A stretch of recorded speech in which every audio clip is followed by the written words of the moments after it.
أول المجد كتاب وقلم ومساءات سهاد وعنا لو شغلنا بمهم عن أهم أبدا ما ضحك الدهر لنا. Cemaatler bir fikretten görün. Elhamdülillah şu 3 milyon içinde yaş ulu yaş kiçi, ahun garaçı, savatlı, öylünmedik ba. Şidirman söz.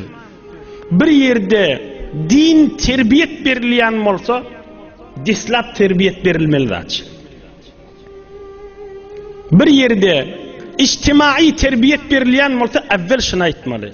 Bir adam içtimai terbiyet berilip da, her yerlerde olsun. Bir öyün için ne olsun? Ya amuziş pervereşin üstünün yürüyen bernameleri olsun. Ya bir adama iktisadi terbiyet berilyen olsa şunu aytmalı. Şul adamın zihnini bolsun, bir adamın mali, bir adamın cani, bir adamın avrayını hurmat koymak men vazifemdir deyip şun kanını sinmeli. Bir adama siyasi terbiyet berilyen olsa, Müslümanla Muhammed Peygamber şey deyip şun terbiyetine salınmalı.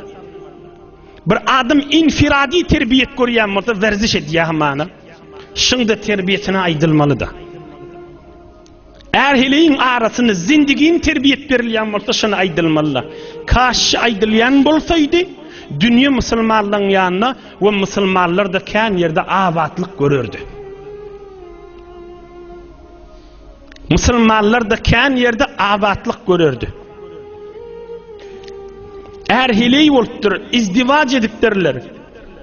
Erheleyi akd ediliptir, ikisi baham gezmeli.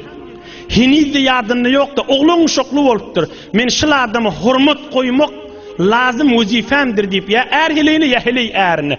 Bir yedik kuluğuna aydılmanırda. Bir yedik ağdılmanırda. Ey cemaatler, Resulullah aleyhissalatu vesselam'ın birin nasihati yerde ağdılmalı. Bir sahabalarının boyunlarını takıp Kurban ay hormatlı ay, Mekke-i Mükerreme hormatlı şehir, Kurbanlık gün hormatlıın, adamlığın da avrayışıcır hormatlıdır. Adamlığın da canı malı hormatlıdır. Yani inanı, yani şunu bir hormati etyen adamın günahı ağır. Ey cemaat, akılhaş oğlun şoğun yanında aytmağa. Yani bir adamı bir hormati etmeğin günahı ağır. Ve bir adama hormat koymağında soğabı kan. Çünkü hem insan Müslümanlığın bir zihni var da hamana tesvi sanamak dinine bağ soğab, umra gitmek soğab, emme birine hormat koymak bir dinin bernamasıdır deyip insanlığın zindagisinden hasf olup bariyada. Emme Peygamberimiz aleyhissalatu vesselam ulu milleti sakit edip Nämädir kam Peygamber? Nämädir kam? Alim cihanı sakit ediptir, aydıptır, biri-birinin hormatını saklamak lazım deyiptir. Yine Müslüman adamın bolmalı yağdayışı. Biri-birini hormat koymak. Kadim Türkmenin meseli var da, Hanıvadan için aydiya. Bismillah. 2 doğan, 3 doğan, ağı ini, urşotur, ucu şotur diye, Onşmasan da doğan bilerek oturanın qoğudur deyip bir Türkmenin bir meseli var da. Kalmağallaş boluverse, narahatçılık boluverse de yine bilerek oturanın qoğudur deyip bir kadimden Türkmenin aydiyan kefi var. Ama şikep, öz nazarıma 10 yıl, 15 yıl, 20 yıl veri tətil olup bariyada. Her kim öz ağı ini doğunun yanına yaşamasa rahat yaşayada. Çünkü doğunun arasında kaynatan arasında, gelinin arasında yaşasa narahatçılık kendine. Müslümanın hali şu zire oluptur da. Yoksa bilerek bolsa qovda, yok indi bir form oluptur, azbes bir hurmatiken, azbes qilu qalken, az bes kep qatnatmakkan bir kepin üstüne 100 kepten 1000 kep koyup aylanya görmeyini koymayını rahat yaşayın dip her kim başka yerde hatta bir tovar başka şehirde yaşasa rahat yaşayadı. Kulağım dinini narahatçılıktan dip Müslümanın bolmalı yağdayı bicire değil yönüşicire olupdur. Bir erheli canı bilen raayet etse de bir tovar yerde kaynatı raayet edene. İlti raayet edene. Raayet etse hele raayet edene. Bir doğun raayet etse o raayet edene. Yağdaya da bir pakirde. Başka yerde yaşayın niyede.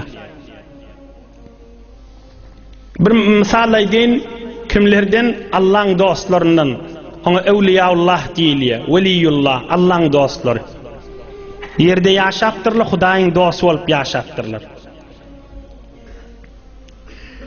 لقد كان شخص من الأكابر يقع في الفقراء فحضرته الوفاة فقالوا له لا إله إلا الله فقال لا أستطيع فعلمت من أين أتى bir Hudayın dostlarının biri aydiye bir iman kamil adam bir adam madi madam avu dillidi bir 5-6 nefer 5-6 nefere madam azalki faydardı diye bir adam 5-6 nefere madam azalki faydardı men de şol adamı tanıyan ne oham şu azalki faydayan adam ömrünün ahiri yelli ve adamlar daşın alıp la ilahe illallah la ilahe illallah la ilahe illallah aydip tu qalar men aytacak bolyan niptir başaramak diptir yan qaza beriyan adam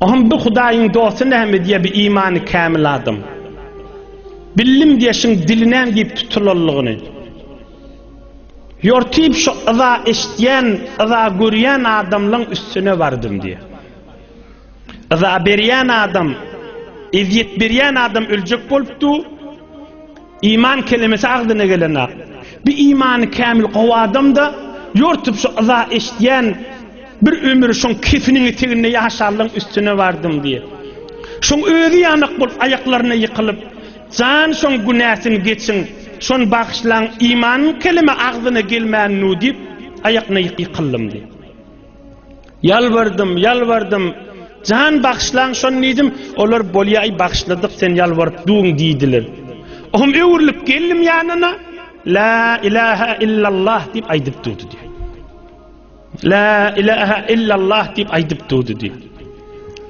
la ilahe illallah deyip aydıp durdu diye وأسأل الله تعالى قبول توبته بقوادم نعم diye kan dua ettim Hudayasın tövbesi ölmeke kabul olsun deyip diye yani imanı kamil adamın ediyen işi daş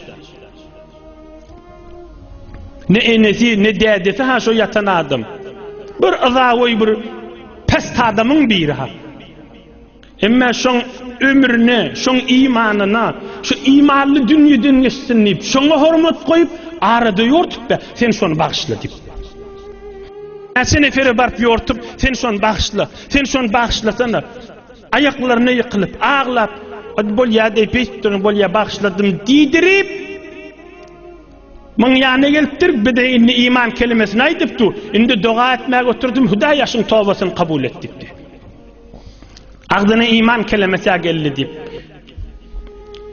şenidem ki merdan rah Huday dili düşmanın ra nekardan tang اخترا کی میسر شود این مقام که با دوستانت خلاف است و جنگ حضرت سعدی علیه الرحمه ایدیه خدای آن جنت فردوس برد شنیدم که مردان راه خدای دل دشمنان را نکردند تنگ اشتم diye خدایی için imanladım düşmanlarının da göğününe liyalar deyiptir. Ay sen hasan evliya olursun sene içerin men onşan aktiftir. Şenidem ki merdan rah Huday dil düşmanın ra nekardan tank. Tora ki müyesser şevet in makam ki ba دوستانت خلاف است جنگ. Oğurşmal saçan maşinine katnaşıp biren men oň şaňak diýipdir. Nädirek ewliýalyk makamyny görjek diýipdir.